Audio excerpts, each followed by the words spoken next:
आज हम मिट्टी से बनाएंगे एक प्यारा सा प्लेग्राउंड जिसमें हम मिट्टी से बनाएंगे ढेर सारे रंग बिरंगे झूले और स्लाइड्स। अभी मजा आएगा ना भिड़ो। एक प्यारी सी छोटी सी स्कूटी भी बना लेंगे जिस पर चढ़कर स्कूल जाया करेंगे, क्योंकि स्कूल इतना दूर है कि पैदल चलते चलते जाओ तो पाँव में छाले तो निकलते ही निकलते हैं। दिमाग से याद किया हुआ सारा सबक भी निकल जाता है।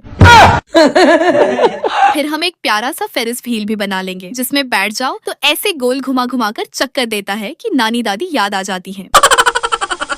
साथ बनाएंगे एक पीले रंग का ऊपर नीचे होने वाला जहाज वाला झूला और एक प्यारा सा हरे रंग का फुटबॉल ग्राउंड। अपने प्लेग्राउंड में हम एक सीसॉ भी बनाएंगे जिस पर बैठो तो ऐसे जोर से ऊपर नीचे हिलाता है कि एक ही झटके में सारे दिन का खाया पिया हजम हो जाता है। चलो अब अपने प्लेग्राउंड के लिए प्यारे प्यारे झूले बनाना शुरू करते हैं। सबसे पहले हम स्लाइड बनाएंगे जिसके लिए सबसे पहले हम नीली मिट्टी की एक गोल टिकिया बनाएंगे और फिर नीली मिट्टी की एक लंबी रस्सी बनाकर उसके साथ चिपकाते जाएंगे। उसके ऊपर हरी, पीली और गुलाबी रंग की मिट्टी की लंबी लंबी रस्सियां बनाकर चिपकाते जाएंगे। इस तरह हमारा एक गोल सा टब बन जाएगा। उसके बाद हम लाल मिट्टी से स्लाइड बनाकर उसके अंदर फिट कर देंगे। अब आप सोच रहे होंगे कि स्लाइड के नीचे हम टब क्यों बना रहे हैं, तो भाई बात दरअसल ये है कि जब स्लाइड के ऊपर से फिसलते हुए नीचे आते हैं तो कोई पता ही नहीं होता कि कहाँ जाकर ब्रेक लगेगी। क्योंकि हमारी अपनी ब्रेकें तो उस वक्त फेल ही हो चुकी होती हैं और झूले के साथ भी कोई ऐसी वैसी चीज नहीं लगी होती कि बंदा उसे पकड़कर ब्रेक लगा ले। अब ये ना हो कि स्लाइड के ऊपर से फिसलते हुए नीचे आए तो धड़ाम से सीधा जमीन पर जा लगे। तो फिर क्या पता कोई हड्डी पसली अपनी जगह से हिल जाए, और अगर ऐसा हो गया ना भैया तो मम्मी से ऐसे चप्पल छित्तर पड़ेंगे कि बची कुची हड्डियां भी बोल उठे कि ना भाई ना, हम तो ऐसे शरीर में नहीं रह सकते जिसकी सुबह शाम छित्तरोल होती है। इसलिए अच्छा है कि अपनी सेफ्टी के लिए स्लाइड के नीचे एक बड़ा सा टब बनाकर रख देंगे। अब हम हरे रंग की मिट्टी से एक फुटबॉल ग्राउंड बनाएंगे जिसके लिए सबसे पहले हम ग्रीन मिट्टी को प्लेन करेंगे, फिर चारों साइड से कट करके एक ग्राउंड की शेप बना लेंगे। फिर फॉइल की मदद से हम इसके ऊपर हल्का हल्का सा हाथ से दबाएंगे तो ऐसा डिजाइन बन जाएगा जैसे हमारे ग्राउंड में हरी हरी घास लगी हुई हो। घास लगी हुई होगी तो हमें बड़े फायदे मिलेंगे। एक तो मिट्टी में पैर और जूते गंदे नहीं होंगे, दूसरा ये कि अगर खेलने के दौरान कभी बारिश आ गई तो कीचड़ वगैरह से बचे रहेंगे, और सबसे बड़ी बात, अगर कभी बॉल के पीछे भागते हुए खुद गिर गए तो कोई चोट वोट भी नहीं लगेगी। अब हम अपने ग्राउंड में सफेद मिट्टी से बाउंड्रीज और गोल एरिया भी बना देंगे और साथ ही एक छोटा सा गोल पोस्ट भी बनाएंगे। जब हमारा ये क्यूट सा ग्राउंड रेडी हो जाएगा तो हमें साथ वाली बबली आंटी के बच्चों की मिन्नतें नहीं करनी पड़ेंगी कि हमें भी अपने साथ बड़े ग्राउंड में ले जाना। अब बात ये है कि वो हमसे जरा बड़े हैं तो मम्मी को लगता है कि वो बहुत समझदार और दयालु भी हमसे ज्यादा हैं। हालांकि वो सिर्फ उम्र में हमसे बड़े हैं, अकल में तो हम उनके भी बाप लगते हैं। अब ये बात मम्मी को कौन समझाए जिन्हें हमारी अकल पर जरा भर भी विश्वास नहीं। चलो जी, अब हमारी ये क्यूट सी फुटबॉल भी बन गई। अब फुटबॉल ग्राउंड में जितने मर्जी चौके छक्के लगा लो, कभी खराब नहीं होगी। अब हम एक गोल घूमने वाला झूला बनाएंगे। वैसे तो ये झूला मुझे बिल्कुल भी पसंद नहीं, क्योंकि मैं जब भी ऐसे झूलों में बैठती हूँ मेरी तबीयत बड़ी अजीब सी हो जाती है। कभी चक्कर आने लग जाते हैं तो कभी पूरा दिमाग ही घूम जाता है, लेकिन मैं फिर भी ऐसे झूलों में बैठती जरूर हूँ। दीदी दीदी, अब फिर मार दी ना एक और बोंगी। ऊपर से मम्मी बेचारी को दोष देती हो कि वो आपको अक्ल से पैदल समझती हैं। नहीं पिंकी, मैंने बोंगी नहीं मारी है। देखो, ये एक ऐसा गोल घूमने वाला झूला है कि कोई भी इसमें बैठे तो उसका दिमाग घुमा कर रख देता है, और जिसमें जितना ज्यादा दिमाग होगा उसका उतना ही ज्यादा घूमेगा। लेकिन खैर, तुम्हें ये बात समझ नहीं आएगी क्योंकि तुम्हारे अंदर वो वाली चीज है ही नहीं जो घूमे।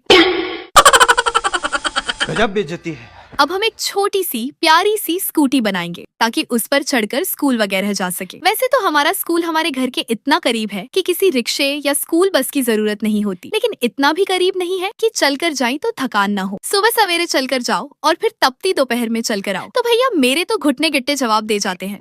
वैसे मेरे घुटने गिट्टे हैं बड़े तेज, किसी शादी ब्याह में जितना मर्जी भंगड़े डलवा लो चू चरा नहीं करेंगे, लेकिन स्कूल जाते वक्त ऐसी मरी हुई हालत बना लेते हैं कि 10 बार तो कहीं न कहीं आराम करने बैठना ही पड़ता है। फिर ऐसा दिमाग घूमता है कि न सिर्फ सबक भूल जाता है जो सारी रात रटते रटते याद किया होता है, बल्कि स्कूल भी इतनी लेट पहुंचते हैं कि असेंबली में मुर्गा बनना पड़ता है। वैसे आपस की बात है, स्कूल वो इकलौती जगह है जहाँ लड़के लड़कियां दोनों मुर्गा ही बनते हैं। ऐसा नहीं हो सकता कि लड़कियां मुर्गी बन जाए। वैसे कमेंट में जरूर बताना कि क्या तुमने कभी किसी को ये कहते सुना कि मैम कह रही हो चलो क्लास से बाहर मुर्गी बन के खड़ी हो जाओ। अब हम गुलाबी मिट्टी से एक सीसा बनाएंगे जिसकी एक तरफ आप बैठते हैं और दूसरी तरफ अगर आपका कोई दोस्त वगैरह बैठे तो तभी आप झूले ले सकते हैं, वरना नहीं। और वो भी तब अगर आपका दोस्त एक नेक और शरीफ इंसान है। लेकिन अगर आपका दोस्त मेरी फ्रेंड की तरह एक कमीना इंसान है तो भैया इस झूले पे बैठना खुदकुशी करने के बराबर है। क्योंकि कोई पता नहीं कि आपका दोस्त कब चलते झूले से बिना बताए नीचे छलांग मार दे और आप बंदर की तरह उछलते हुए जमीन पे ठां जा लगे। फिर या तो आपका सिर जमीन पे बजेगा या ऐसी नाक फंसेगी कि लोग सारी जिंदगी के लिए फीना ही बुलाते रहेंगे। इसलिए मैंने इस झूले में 2 मजबूत हैंडल भी लगा दिए हैं ताकि अगर आपका दोस्त बीच झूले में छलांग मार भी जाए तो आप हैंडल पकड़कर लटके रह सके। कम से कम जमीन पे गिरकर फीना बनने से तो बच ही जाएंगे। अब हम एक और प्यारा सा झूला बनाएंगे। बदकिस्मती से इस झूले में भी हमें एक नेक और शरीफ दोस्त की जरूरत पड़ने वाली है, क्योंकि इसमें भी ऐसा होता है कि आप सीट पर बैठते हैं और आपका एक दोस्त पीछे से रस्सी पकड़कर आपको आगे की तरफ धक्का लगाता है। अगर तो आप उस दोस्त को पेपर्स में नकल करवाते हैं तब तो वह आपको बड़े प्यार से झूले देगा, और अगर आपने थोड़ी सी भी नकल नहीं करवाई होगी तो भैया आज आपकी जिंदगी उसके हाथों में है, चाहे तो जरा जोर का धक्का मारकर आपको शहीद कर दे, चाहे तो झूला झुलाने से ही इनकार कर दे। इसीलिए भैया मेरी तो यही सलाह है कि दोस्त जरा सोच समझ कर ही बनाया करें। अब हम गुलाबी मिट्टी से एक बैट बनाएंगे जिसके साथ हम शाम को अपने इस खूबसूरत से प्लेग्राउंड में क्रिकेट खेला करेंगे। उसके बाद हम गोल घूमने वाला एक बड़ा झूला यानी फेरिस व्हील बनाएंगे। ये झूला तो भाई जितना खतरनाक है, मजा भी सबसे ज्यादा इसी पर आता है। इस झूले से रिलेटेड मैं आपको एक बड़ी ही मजे की स्टोरी सुनाती हूँ। स्टोरी है बहुत मजे की, लेकिन है थोड़ी गंदी, पर कोई ना ये सबके साथ होता है।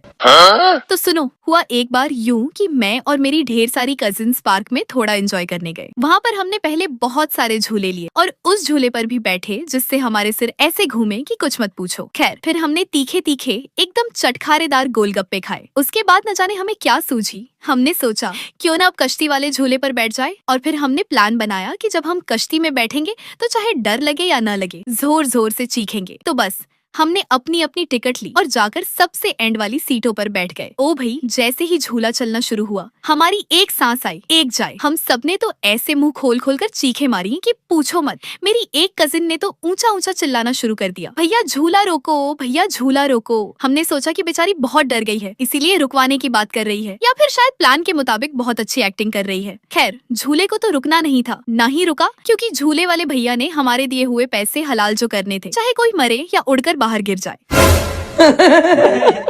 खैर हमारी उस कजिन की हालत बहुत ज्यादा खराब हो गई। हमें तब तक यही लगता रहा कि शायद वो कश्ती वाले झूले में बैठने से घबरा गई है। खुदा खुदा करके जब झूला रुका और हम उतरे तो हमने उससे पूछा, तू इतना क्यों चिल्ला रही थी? इतना भी कोई डर लगने वाली बात तो नहीं थी। तो वो बेचारी रोने वाली शक्ल बनाकर बोली, यार मैं जिस सीट पे बैठी थी उस पे किसी ने उल्टी की हुई थी। चलो जी, अब मैंने ये स्प्रिंग वाला ऊपर नीचे होने वाला झूला भी बना दिया है। जब आप कभी पार्क जाए तो सबसे पहले इसी झूले पर बैठना, सारा खाना हजम हो जाएगा और उल्टी भी नहीं आएगी।